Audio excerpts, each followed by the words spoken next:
Hello everyone, this is Ramesh Kumar Yadav and now I have again appeared before you with the third part of last lesson with full and complete explanation. So without delay, I am going to explain with bilanguage process. So first of all, you can see on your screen, जैसा कि आप देख पा रहे हैं आपके screen पर कहाँ से मैं जो एक्सप्लेनेशन शुरू करने वाला हूँ वो पॉइंट है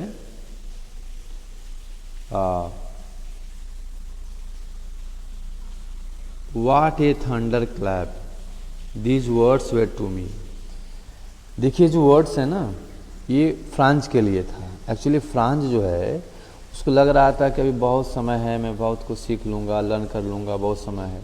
लेकिन जब उसको ये पता चला कि अब जो है एल्सेस एंड लॉरेन ये जो दो डिस्ट्रिक्ट थे फ्रांस के, ये जर्मनी के कब्जे में चला गया और ये ऑर्डर आया वहाँ से कि आज के बाद मतलब फ्रेंच लैंग्वेज नहीं पढ़ाया जाएगा, जर्मन लैंग्वेज पढ़ाया जाएगा कल से।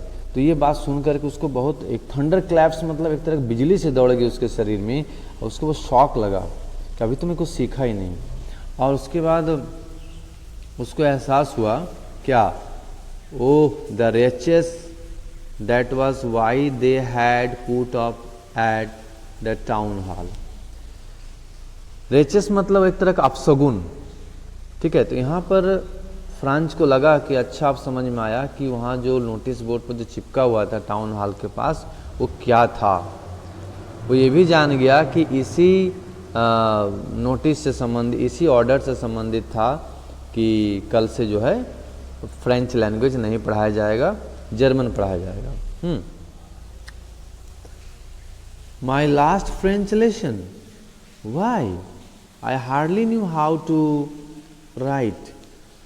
अब देखिए यहाँ उसको पश्चाताप हो रहा है, वो बहुत मन में दुखी है, कह रहा है कि अच्छा आज मेरा ये लास्ट लेसन है। क्यों? आगे वो कह रहा है हार्डली न्यू मतलब बड़ी मुश्किल से मैं अभी कुछ सीख पाया हूँ, अभी मुझे कुछ आता भी नहीं है, ना लिखना ना पढ़ना। I should never learn any more. और आगे वो भी सोच रहा है कि अगर आज के बाद मैं कुछ और सीख नहीं पाऊँगा, आई मस्ट स्टॉप देयर, इसके बाद मुझे यहीं रुकना है। Then oh how sorry I was for not learning my lesson. देखिए ये चीज़ें आप लोगों के लिए भी अप्लाई होती हैं। जब पढ़ने का समय होता है तो बच्चे पढ़ते नहीं हैं और अपने जो समय को इधर उधर फालतू की चीज़ों में वेस्ट करते हैं। और बाद में जब उनको एहसास होता है, जब वो किसी लायक नहीं रह जाते हैं, तो उनको पता चलता है कि काश मैं अच्छी तरह से पढ़ लिया होता, टीचर्स और पेरेंट्स की बात मान ली होती। तो यहाँ पर देखिए वही पश्चात, ही इज़ जस्ट रिपेंटिंग। जैसे क्या बोल रहा है कि आई was for not learning my lesson, कि मैं अपनी पाठ को याद नहीं कर रहा था। तो उसके जगह पर कर क्या रहे थे, फॉर सीकिंग बर्ड्स एग्स और गोइंग स्लाइड ऑन द सार। क्या सीख कर रहा था, इधर उधर खेलना, चिड़ियों के घोंसले में से अंडे को गिराना तोड़ना। गोइंग स्लाइडिंग ऑन द सार मतलब ये नदी में नहाने जाना बच्चों के साथ, मतलब फालतू के कामों में समय वेस्ट करना, ये फ्रांस का काम था, ठीक है। My books that had seemed such nuisance a while ago so heavy to carry my grammar and my history of the saints were old friends. अब यहाँ उसको इस बात के भी दुख है कि मेरी वो किताबें जो कि मुझे बोझ लग रही थी। न्यूजेंस मतलब एक तरह का आप कह सकते हो, ये जो न्यूजेंस वर्ड आया है मतलब एक तरह का बाधा, बोझ। कुछ ही क्षण पहले उसको ऐसा लग रहा था, मतलब वो नोटिस की जानकारी से पहले। हैवी टू कैरी, उसको ये भी लग रहा था कितना वजनी है, इतने सारे किताब हैं। एंड ग्रामर की किताब हो गई, जो हिस्ट्री की बुक्स हो गई, इन सब किताबों को वो पसंद नहीं करता था। अब क्या है, वर ओल्ड फ्रेंड्स, अब ये ओल्ड फ्रेंड्स हो गए उनके। Okay, now that I couldn't give up अब उसको दुख हो रहा है कि मैं इन किताबों को नहीं छोड़ सकता हूँ। ऐसा क्यों? क्योंकि उसको पता है कि अभी वो कुछ सीखा नहीं है। Wait a minute.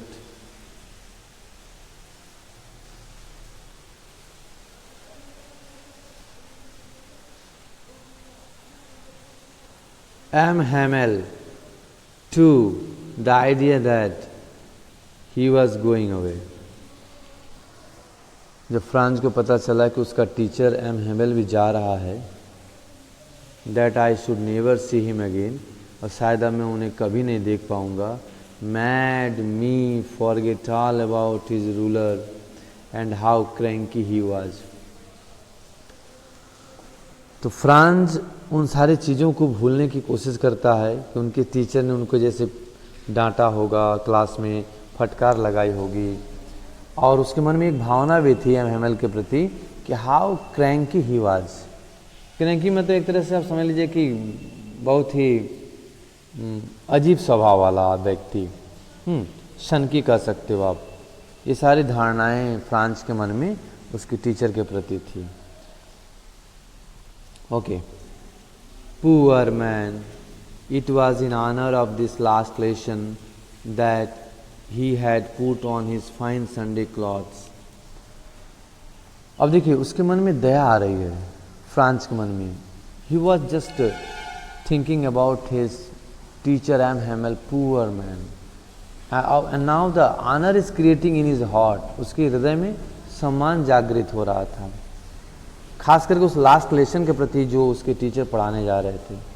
और एक बात और, एक सम्मान क्या था कि उस संडे की तरह, जैसे वो संडे के दिन हमेशा अच्छे कपड़े पहनते थे, तो उस दिन संडे था नहीं, लेकिन अच्छे कपड़े पहनकर वो क्लास में लेक्चर देने आए थे। नाउ आई अंडरस्टूड,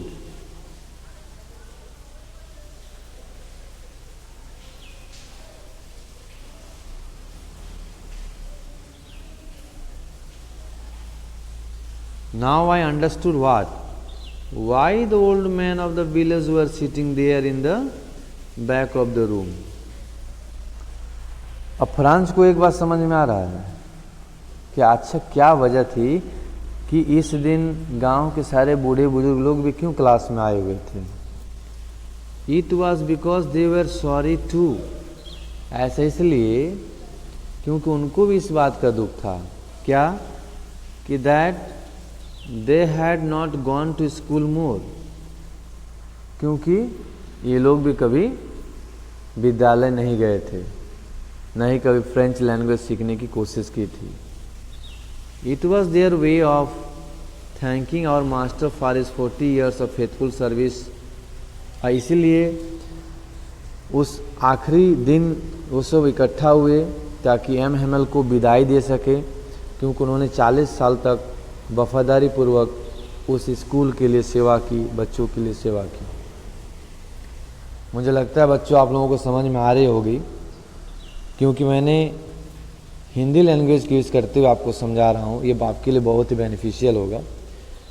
ऐसे तो मुझे पता है कि कुछ ऐसे भी बच्चे होते हैं जो इंग्लिश भी समझ लेते हैं, लेकिन मैं बाइलिंगुअल इसलिए बोल रहा हूँ ताकि आपको समझने में हर चीज़ आसानी हो। जहाँ कहीं कन्फ्यूज़न हो, you can ask questions in comment box।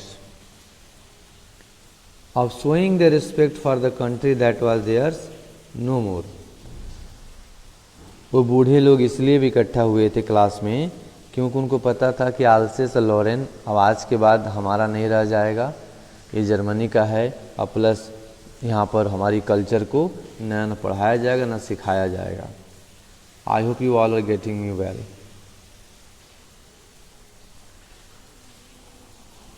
Okay,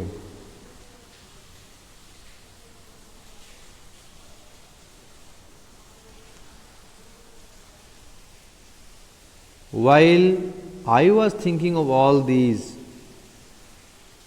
जबकि मैं ऐसा सोच ही रहा था, I heard my name called, तभी मुझे पता चला कि मेरा नाम बुलाया गया। It was my turn to recite। France यहाँ बता रहा है कि मेरा टर्न था डिसाइड करने का। क्या डिसाइड करने का? मुझे उम्मीद है आप सारे बच्चे जानते होंगे कि एम हेमल ने उनको एक टास्क दिया था लर्निंग पार्टिसिपल्स, कि आपको लर्न करके आना है। हाई स्कूल न जाने का मेन वजह भी यही था, क्योंकि उनको लर्न था नहीं। What would I not have given to be able to say that dreadful rule for the participles all through?